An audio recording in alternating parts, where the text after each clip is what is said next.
Hello students, आज के video में हम डिस्कस करेंगे ब्रीच ऑफ कॉन्ट्रैक्ट रिगार्डिंग ये कॉन्ट्रैक्ट है आपके जो हमारा चल रहा था मोड्स ऑफ डिस्चार्ज कॉन्ट्रैक्ट, यानी कि जो मोड्स थे जिसके थ्रू हो रहा था। तो मैंने बोला था ये इसका एक आपको सेपरेट टॉपिक के थ्रू इसको कवर कराऊंगी, ब्रीच ऑफ कॉन्ट्रैक्ट, क्योंकि एग्जाम्स में आ जाता है what do you mean by breach of contract, ठीक है, अलग से। तो आज हम डिस्कस करते हैं breach of contract business law में, ठीक है। तो ब्रीच ऑफ कॉन्ट्रैक्ट क्या होता है, सिंपल वर्ड्स में कहूँ तो a breach of contract arises, breach of contract जब अराइज होता है जब when one of the parties to contract, जब कॉन्ट्रैक्ट में से कोई एक party denies to perform the acts, deny करे, नज़रअंदाज करे, मतलब ना ही कर दे परफॉर्म करने के लिए एक्ट को, ड्यूटीज़ को जो फुलफिल कर रहा है, ऑब्लिगेशन को, lead upon under the contract. इसका मतलब होता है सिंपल वर्ड्स में ब्रीच ऑफ कॉन्ट्रैक्ट अराइज जब होता है जब दो पार्टीज में से कोई एक पार्टीज कॉन्ट्रैक्ट में डिनाई कर दे परफॉर्म करने के लिए अपने एक्ट को और फुलफिल करने के लिए जो भी ऑब्लिगेशन है under lead upon under the contract, ये होता है आपका ब्रीच ऑफ कॉन्ट्रैक्ट। तो breach of contract is a legal cause, ये क्या है, एक लीगल कॉज ऑफ एक्शन है, ठीक है। इन विच अ बाइंडिंग एग्रीमेंट, जिसमें जो बाइंडिंग एग्रीमेंट है वो बार्गेन्ड और bargain for exchange is not honoured, ठीक है, बाय वन और more of the parties to the contract, ठीक है। उसके बाद में बाय नॉन परफॉर्मेंस और इंटरफेरेंस विद द अदर, ठीक, with the other party's performance. If the party does not fulfill his contractual promise, जब कोई पार्टी फुलफिल ना कर सके अपनी कॉन्ट्रैक्चुअल प्रॉमिस हैं और has given information to the other party, और इन्फॉर्मेशन दे दें रिगार्डिंग इस बात के दूसरी पार्टी को that he will not perform his duty, कि वो अपनी ड्यूटी पूरी नहीं कर पाएगा, as mentioned in the contract, जो कि मेंशन है कॉन्ट्रैक्ट में, और if by his action and conduct he seems to be unable to perform, ठीक है, then the contract he set to breach the contract. मतलब कि जैसे कोई कॉन्ट्रैक्ट है, कॉन्ट्रैक्ट के अंदर दो पार्टीज होती हैं, सबको पता है दो पार्टी का होना बहुत ज़रूरी है, जिसमें उसकी टर्म्स कंडीशन जो भी बातें होंगी उसको दोनों ही पार्टी मानेंगी म्यूचुअल कंसेंट से, फ्री कंसेंट से। अगर जब कॉन्ट्रैक्ट बन जाता है उनमें से कोई एक पार्टी अपनी ड्यूटीज़ को, अपने टास्क को परफॉर्म करने से मना कर देती है, डिनाई कर देती है, दूसरी पार्टी को उस एक्ट के बारे में बताती है कि मैं इन फ्यूचर ये चीज़ नहीं कर पाऊंगा जो कॉन्ट्रैक्ट में लिख रहा है, या जो भी है वो बात अपनी रख देती है, तो उस कंडीशन में क्या होता है, कॉन्ट्रैक्ट ऑटोमेटिकली ब्रीच हो जाता है। तो उस कॉन्ट्रैक्ट क्या है आपका, ब्रोकन हो जाता है। अगर पार्टी री अनाउंस कर दे अपनी लाइबिलिटी को, एक्सप्रेस कर दे, इम्प्लाइड कर दे, और एक बार जब ये इस्टेब्लिश हो जाता है कॉन्ट्रैक्ट तो ये ब्रोकन भी हो सकता है इफ़ अगर कोई दूसरा पर्सन है वो डिनाई करे तो, ठीक है।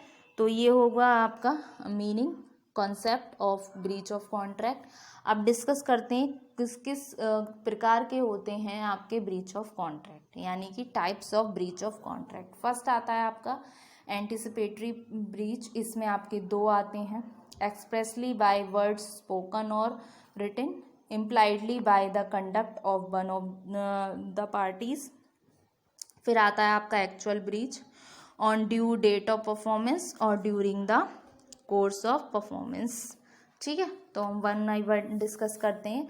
फर्स्ट डिस्कस करते हैं हम एंटिसिपेटरी ब्रीच को, ठीक है। एंटिसिपेटरी ब्रीच क्या बोलती है, an anticipatory breach of contract is a breach of contract, ठीक है, occurring before the time fixed for performance has arrived, it may take place in 2 ways। मतलब जो एंटिसिपेटरी ब्रीच ऑफ कॉन्ट्रैक्ट है ये एक तरीके से ब्रीच है कॉन्ट्रैक्ट का जो अकर होता है उस टाइम से जो फिक्स किया गया परफॉर्मेंस को पहुंचने से पहले, यानी कि an anticipatory breach of contract is a breach of contract occurring before the time fixed for performance has arrived.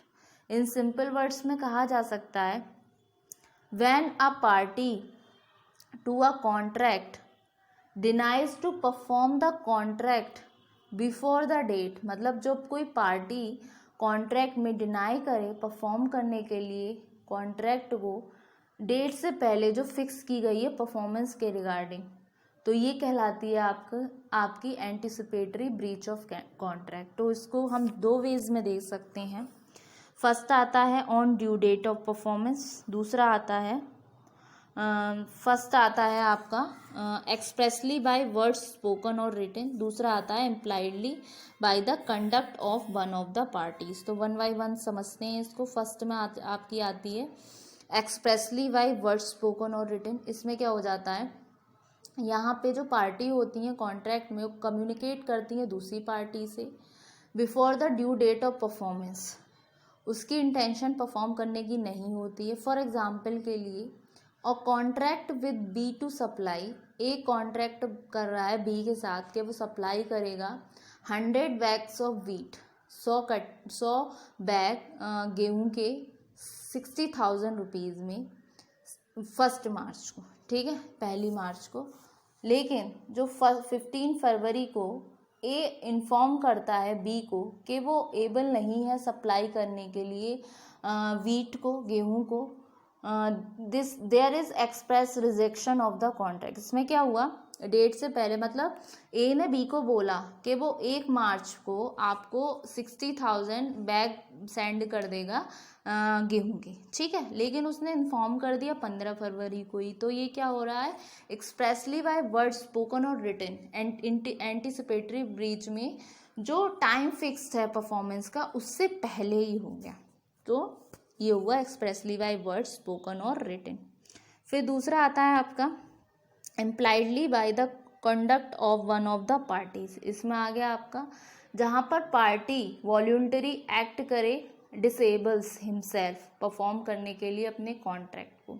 जैसे कि कोई पर्सन ए है, वो कॉन्ट्रैक्ट कर रहा है सेल करने के लिए अपना कोई पर्टिकुलर हॉर्स टू अनदर, मतलब अपना कोई घोड़ा सेल करने को बोल रहा है किसी दूसरे पर्सन को 1 जून को, ठीक है, and before that date he sells the horse to somebody else. मतलब मैंने पर्सन बी को बोला कि मैं तुम्हें मंथ की 30 तारीख को अपनी ये प्रॉपर्टी बेच दूंगी, ठीक है, लेकिन 30 तारीख से पहले मैंने 15 तारीख को वो उस पार्टी को ना दे करके किसी और पर्सन को अपनी प्रॉपर्टी बेच दी, तो वो हो जाएगा मेरा impliedly by the conduct of one of the parties, जहाँ पर अपनी इच्छा से वो डिसेबल कर रहा है परफॉर्म करने के लिए कॉन्ट्रैक्ट को, ठीक है। फिर आता है आपका दूसरा हेड जो कि था आपका एक्चुअल ब्रीच। एक्चुअल ब्रीच में आपकी आती हैं 2 condition, on due date of performance, during the course of performance, ठीक है। तो एक्चुअल ब्रीच में फर्स्ट को डिस्कस करते हैं, on due date of performance. If any party to contract refuses और fails to perform his part of the contract at the time fixed for performance, ठीक है। तो इसमें क्या होता है, अगर कोई पार्टी कॉन्ट्रैक्ट में रिफ्यूज़ कर दे या फेल कर दे परफॉर्म करने के लिए his part of the contract, तो ये जो टाइम फिक्स है परफॉर्मेंस के लिए ये कहलाता है आपका एक्चुअल में ब्रीच ऑफ कॉन्ट्रैक्ट। जैसे एग्जाम्पल के लिए ले लेते हैं, ठीक है, एग्जाम्पल देती हूँ एक। एक्स अग्री हो रहा है सेल करने के लिए बाई को गेहूँ 10 टन, कुछ अमाउंट जो उसने फिक्स कर दी 2 इंस्टॉलमेंट्स में, ठीक है, और 21 अक्टूबर को, लेकिन 20 अक्टूबर पे एक्स रिफ्यूज़ कर देता है डिलीवर करने के लिए उस गुड्स को जो उसने इंस्टॉलमेंट में किया था। तो ये हुआ आपका actual breach of contract on due date of performance, ठीक है। नेक्स्ट आता है आपका during the course of performance. इसमें क्या है, अगर कोई एक पार्टी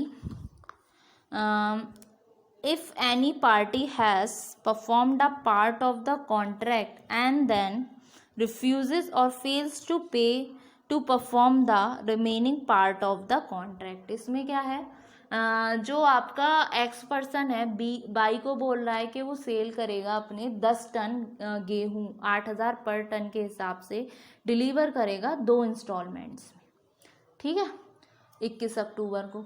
लेकिन 21 अक्टूबर से पहले वो 20 अक्टूबर को डिलीवर तो कर देता है, 5 टन डिलीवर कर देगा, ठीक है, लेकिन उसने बोला है 10 टन के लिए, उसने 5 टन तो उसे सेंड कर दिए और 5 टन जो है बाकी का बचा रिमेनिंग, उसको रिफ्यूज़ कर दिया, उसको ना कर दिया। तो ये हो गया it is an actual breach of contract during the course of performance.